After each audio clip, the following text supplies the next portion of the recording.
dans le Coran, une sourate, accessible à toutes et à tous, qui même le débutant de chez débutant, le novice de chez novice en islam connaît par cœur, Suratul Ikhlas. Cette sourate qui est dans le Saint-Coran et qui est composée que de quelques mots, qui est courte mais énorme auprès d'Allah subhanahu wa ta'ala. Allah dit dans le Coran, Bismillahir Rahmanir Rahim, Qul huwa Allahu ahad, Allahu samad, lam yalid wa lam yulad, wa lam yakul lahu kufuwan ahad. Aussi simple que ça, aussi clair et précis que cela, accessible à toutes et à tous. C'est comme si Dieu nous disait, regardez, cette sourate elle est courte, mais celui qui la récite, eh bien, va gagner tellement de choses que je veux qu'elle soit accessible pour toutes et tous. Pas besoin d'être un savant, pas besoin d'être je ne sais qui. Toi qui débutes dans l'islam, en général, tu commences par apprendre cette sourate après avoir appris sourate al-Fatiha. Eh bien, sache que, abshir, réjouis-toi, sache que la récompense est énorme et tu ne peux même pas te rendre compte de la réelle rétribution que va t'apporter la récitation avec sincérité de cette sourate. Dieu veut nous faciliter à toutes et à tous. Tout le monde. Tu débutes, tu n'as pas beaucoup de science, récite juste Surat al-Ikhlas. Et attends-toi à d'énormes récompenses et d'énormes mérites. Surat al-Ikhlas, pourquoi elle a été appelée ainsi? Donc cette sourate que je viens de citer, Qul huwa Allahu ahad, dit Allah est unique, Allahu samad. On ne peut pas traduire avec un mot, mais en bref, on donnera l'explication très brève, bien sûr, et résumée. C'est lui l'absolu. Lam yalid wa lam yulad. Il n'a pas engendré, il n'a pas été engendré. Wa lam yakul lahu kufuwan ahad, et nul n'est égal à lui. Elle a été appelée Surat al-Ikhlas. Le terme Ikhlas et le terme Khalis désigne la pureté et la purification. Pourquoi elle a été appelée ainsi? Tout simplement parce que celui qui va lire cette sourate, en la comprenant et en l'appliquant, il va purifier sa foi.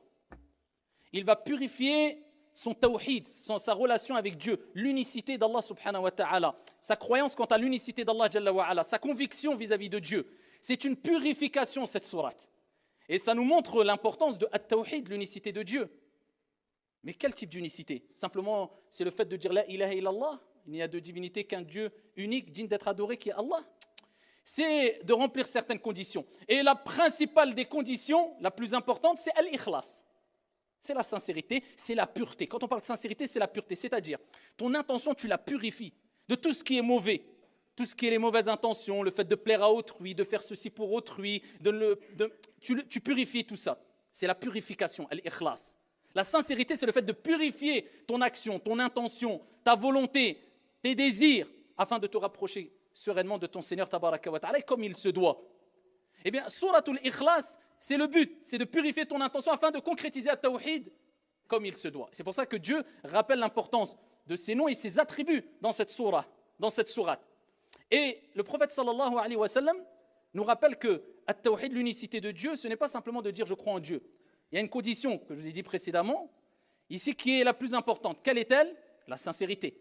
La preuve en est, le prophète il dit Man qala la ilaha illallah khalisan min qalbi dakhala al-jannah. Vous voyez la condition? Celui qui dit la ilaha illallah, regardez qu'est-ce qu'il dit? On revient encore vers quoi? Khalisan. Al-ikhlas, suratul ikhlas.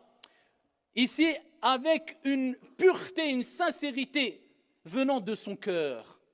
Vous avez vu, ça ne suffit pas de dire la ilaha illallah. Non, c'est vraiment avec conviction, avec sincérité, en purifiant cette parole au maximum à travers ta compréhension de ce terme, de cette attestation de foi, l'application de cette attestation de foi. Et pour cela, rien de meilleur que de comprendre Suratul Ikhlas, la purificatrice, le culte exclusif. Un groupe de personnes sont venus voir le prophète sallallahu alayhi wa sallam. Ils n'étaient pas croyants, ils n'étaient pas musulmans du moins. Et ils ont dit, tu nous parles de ton Seigneur Allah. Est-ce que tu peux nous parler de sa généalogie, d'où il vient, qui il est, qui... Allah subhanahu wa ta'ala a inspiré au prophète alayhi salatu wa sallam, a révélé cette surah au prophète sallallahu alayhi wa sallam, et il a dit au prophète alayhi salatu wa sallam, Qul ya Muhammad. Pour ça on commence cette surah avec Qul, dis. Allah il dit au prophète, dis-leur. Et c'est général. Allah il dit à tout être humain de dire, de proclamer. Dis. Avec, ici, conviction. Qul huwa Allahu ahad. Allah se présente dans cette sourate. Vous voulez connaître qui est Allah, sa généalogie, est-ce qu'il a un père, est-ce qu'il a des enfants, est-ce qu'il a... Dis-leur. De manière très résumée. Pourquoi? Anzilun nas manazilahum. Allah il n'a pas révélé la plus longue sourate du Coran pour se présenter. Subhanahu wa ta'ala, il n'a pas besoin. Parce qu'avec quelques mots, Allah Jalla wa ala sait se représenter, s'exprimer de la meilleure des manières. Qul huwa Allahu ahad. Dis-leur, Allah, ahad, est unique. Khalas. Et dans cette sourate, il y a 3 parties. La première, Qul huwa Allahu ahad. Allah Azza wa Jal rappelle qu'il est unique, donc il n'a pas d'associé. Allahu samad, il est l'absolu, il rappelle, comme on va le voir, que tout le monde doit l'implorer et tout le monde dépend de lui. Donc on a tous besoin d'Allah, il est unique, on a tous besoin d'Allah. Mais quelqu'un pourrait venir et dire, d'accord, il est unique, on a tous besoin de lui, mais il y en a d'autres qui ont atteint son niveau, d'autres divinités. Et bien il termine avec, lam yalid wa lam yulad, wa lam yakul lahu kufuwan ahad. Nul n'est égal à lui. Khalas, il a fermé toutes les portes. Qul huwa Allahu ahad. Allah s'est présenté avec ce nom qui est Allah. Et on retrouve ce nom, le nom d'Allah, qui est exclusivement réservé à Dieu, à Allah, eh bien dans les endroits les plus importants, ad-du'a. Le prophète alayhi salatu wasalam a entendu une personne qui a dit Allahumma inni as'aluka anni ashhadu annaka anta Allah, la ilaha illa ant, al-wahid al-ahad, al-fard as-samad, alladhi lam yalid wa lam yulad wa lam yakul lahu kufuwan ahad. Le prophète, il a dit, il a cité, il a mentionné le nom à travers lequel, si on demande à Allah ou on invoque Allah, Allah accepte. Et dedans, il y a quoi? Surat al-Ikhlas dans cette dua. Et dans cette dua, on retrouve quoi? Allahumma inni as'aluka anni ashhadu annaka anta Allah. Le verset le plus important du Coran, c'est quoi? Ayatul Kursi. Le verset du repose-paix, Ayatul Kursi. C'est le verset le plus important. Ce verset, il commence par quoi? Allah. Allahu la ilaha illa huwa al-hayyul qayyum. La sourate la plus complète, la plus importante, Ummul Qur'an, la mère du Coran, Fatihatul Kitab, l'ouverture du livre d'Allah, elle commence par quoi? Alhamdulillah, Allah. On retrouve le nom Allah dans beaucoup d'endroits importants. C'est pour ça que certains savants ont dit que c'est Allah, le nom par lequel, si on invoque Allah subhanahu wa ta'ala, comme a dit le prophète, Allah accepte les invocations. Et en tout cas, dedans la dua, il a rappelé Sifatul Rahman, les attributs d'Allah subhanahu wa ta'ala, dans sa dua à lui. Eh bien, Allah Azza wa Jal se présente en disant, c'est moi Allah. Et Allah, c'est un nom d'Allah. Allah a plusieurs noms. Al-Karim, Al-Hamid, Al-Majid. Et quelqu'un peut s'appeler Karim, peut s'appeler Hamid, peut s'appeler... Mais par contre, Allah, c'est un nom d'Allah Jalla wa Ala qui est exclusif à lui. Pour rappeler vraiment l'unicité, l'exclusivité à Dieu. Qul huwa, dit, c'est lui, Allahu ahad, l'unique. Allahu samad, c'est lui l'absolu. C'est quoi as-samad? C'est celui dont tout le monde dépend et implore l'aide alors que lui ne dépend de personne. C'est pour cela qu'on voit même des gens qui te disent « je ne crois pas », eh bien la fitra, comme on le dit souvent, c'est-à-dire cette nature saine qui a été mise en chacun des êtres humains, qui quelquefois chez certains elle s'est quasiment éteinte, etc., qui reprend le dessus quand il y a des situations où on sait que eh bien même l'homme le plus fort, même l'homme le plus riche, l'homme le plus intelligent ne peut nous aider. Situation catastrophique. Et les gens qui ne croient pas disent « oh my God, oh mon Dieu ». Quoi la fitra? Parce que quoi? Allahu samad. Et malheureusement, c'est qu'aujourd'hui, on ne comprend pas bien c'est quoi As-Samad.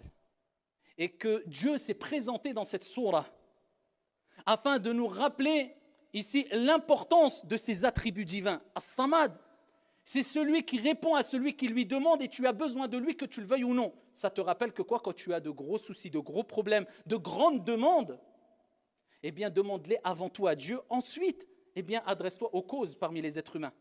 Mais demande-le à Dieu avec ardeur, avec ferveur, avec conviction, avec le cœur, avec pureté dans ton intention et dans ta demande. On est arrivé à un stade où on dit maintenant, au moins fais-le de manière qui correspond à la demande que tu adresses à un être humain qui est puissant ou qui est riche alors que tu as besoin de lui. Au moins comme ça. Alors que normalement c'est plus.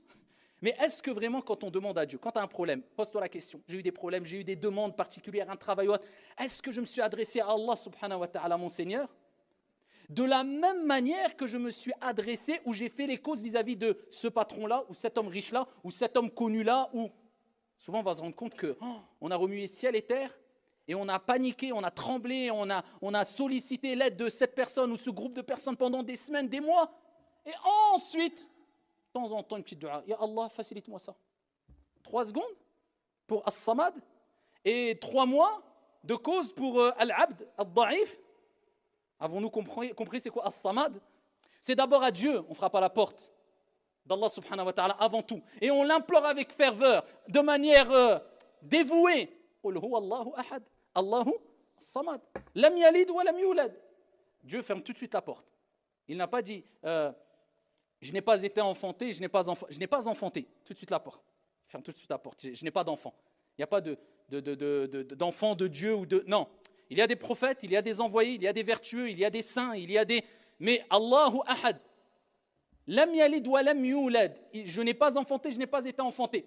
Parce que si on dit que Dieu, un créateur, si on reconnaît que c'est un seul créateur, unique, le même pour tout le monde, créateur des cieux et de la terre, qui a tout créé, qui n'a besoin d'aucun associé, qui est puissant, qui rien ne le dépasse, que ni somnolence ni sommeil ne le prennent.